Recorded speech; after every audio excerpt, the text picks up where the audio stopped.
అందరికీ మరణాత అండి. బాగున్నారండి? మహాపరిశుద్ధులకు ప్రభు అయిన యేసుక్రీస్తు వారి కృప మనందరికీ తోడే నడిపించును గాక. ఆమేన్. ప్రియమైన స్నేహితులారా, పరలోకపు తండ్రి అయినటువంటి ప్రభువు మానవ రక్షణ కొరకు తన ప్రియకుమారుడైన యేసుక్రీస్తును భూలోకానికి పంపించారు గనుక దేవుని చేత పంపబడిన దేవుని కుమారుణ్ణి మనము చేర్చుకోవలసిన వారమైనాము, ఆరాధించవలసిన వారమైనాము, మహింపరచవలసిన వారమైనాము. ప్రియులారా, దాని గురించి ప్రభు ఏం సెలవిస్తున్నారో ఒక్క మాట మనము ధ్యానం చేసుకుని ఆశీర్వాదం పొందుకుందామండి. లూకా సువార్త 7వ అధ్యాయము 23వ వచనాన్ని మనం చూసినప్పుడు, నా విషయమై అభ్యంతర పడని వాడు ధన్యుడు అని ఇక్కడ దేవుడు సెలవిస్తూ ఉన్నారు. ప్రియులారా, యేసుక్రీస్తు ప్రభువారి విషయంలో ఎవరు అభ్యంతర పడకుండా ఉంటారో వారు ధన్యులు. ఎందుకంటే ప్రభువైన యేసుక్రీస్తు వారు రోగులను స్వస్థపరిచిన వారై ఉన్నారు, పాపులను రక్షించిన వారై ఉన్నారు, మృతులైన వారిని సజీవులుగా ఆయన బ్రతికించిన వారుగా ఉన్నారు, ఎన్నో నీతి బోధలు చేసిన వారై ఉన్నారు.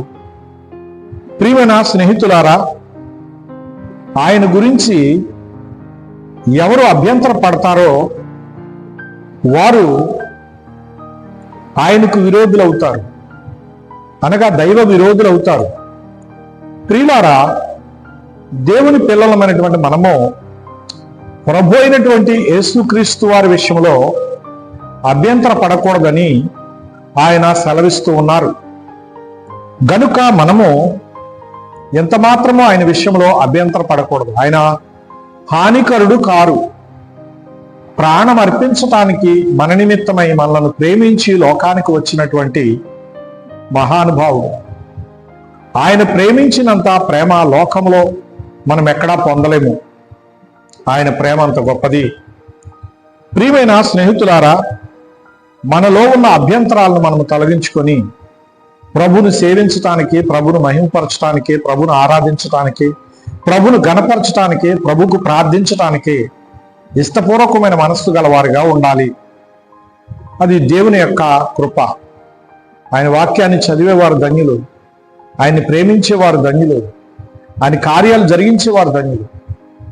ఎవరు అభ్యంతర పడకుండా ప్రభువును చేర్చుకుంటారో వారు ధన్యులవుతారు. ప్రియులారా, ఎవరైతే ఆయన విషయంలో అభ్యంతరాన్ని కలిగి ఉంటారో, అభ్యంతరాలు చెబుతూ ఉంటారో, అభ్యంతర పరుస్తూ ఉంటారో వారు మాత్రము దైవ విరోధులు అని ప్రభువారు నిరభ్యంతరంగా ఇక్కడ లేఖనంలో మనకు తెలియపరుస్తున్నట్లుగా కనబడుతూ ఉన్నది. కనుక ఆయన గురించి చదివిన వారు ధన్యులవుతారు, నమ్మిన వారు ధన్యులవుతారు, విశ్వాసం ఉంచిన వారు ధన్యులవుతారు, ఆయన కొరకు పనిచేసిన వారు ధన్యులవుతారు. ప్రియులారా, మనము ధన్యులుగా ఉండాలి అనున్నది ఆయన యొక్క ఉద్దేశము. గనుక భూమి మీద ఆయనకి ఇష్టలుగా మనం ఉన్నట్లయితే మనము ధన్యులమవుతాము.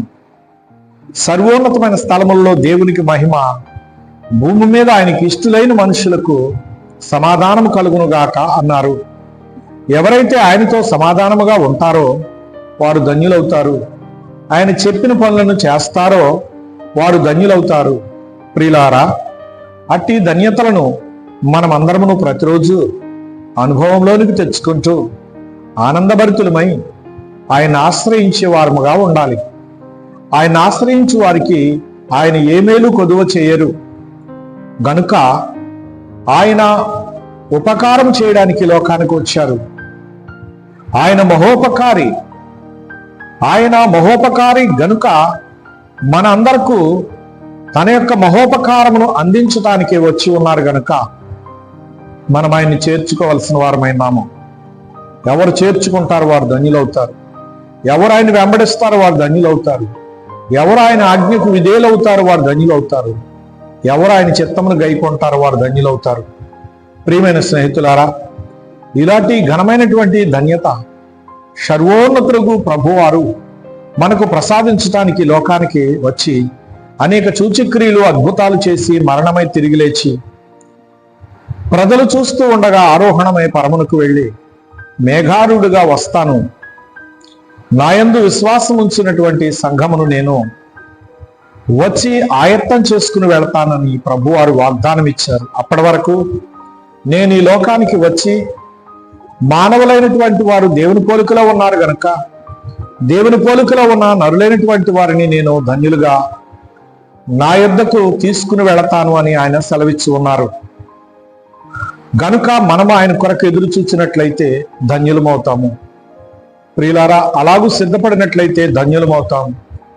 ఆయన ఆశ్రయించి ఆయన రెక్కల పొదిగుటిలో వర్ధిల్లినట్లయితే ధన్యులమవుతాం. అటు ధన్యత ప్రభు మనకు ప్రసాదించును గాక. మరణాత చిన్న ప్రార్థన. ప్రాణ ప్రియుడైన ప్రభు, మమ్ములను ధన్యులుగా చేయడానికి ఈ లోకానికి మా వంటి శరీరం ధరించుకుని వచ్చిన దేవాస్తోత్రాలు. మా శరీరం వంటి శరీరం ధరించావు గనక మేము ధన్యులమే. నా ప్రభు, ఇదిగో నిన్ను వెంబడించే కృప మాకు ఇచ్చావు గనక మేము ధన్యులమే. అటు ధన్యత తరతరాలు మాకు ప్రసాదిస్తూ మేలుతో తృప్తిపరచమని మా నిమిత్తమై ఇలకు ఏతించిన యేసు దివ్యనామంలో ప్రార్థించి సమర్పిస్తున్నాను పరమ తండ్రి. ఆమేన్. అందరికీ మరణాత.